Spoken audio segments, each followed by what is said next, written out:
Magandang gabi po, Luzon, Visayas at Mindanao.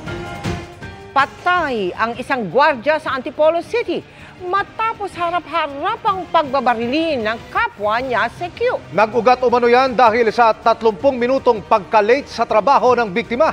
Pero ang suspect, may iba pang ikinakatwirang mitya ng pamamaril. Nakatutok si Jonathan Andal. Walang habas na binaril ng gwardyang yan ang kapwa-gwardya sa isang warehouse sa De La Paz, Antipolo City. Hanggang ito'y masawi.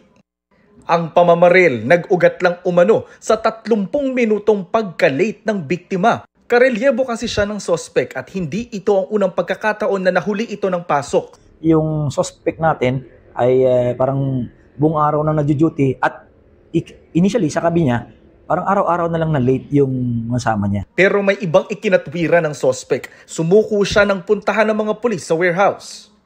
Ayalitan po kami. Dala po ng galit, pati sa mga pagbabanta niya sa akin, pati sa pamilya ko. Sa akin, wala namang problema eh. Pero ayoko yung nadadadamay po yung pamilya ko. Na-recover ang baril na ginamit ng suspect na naharap sa kasong homicide at pinag-aaralan kung aabot sa kasong murder.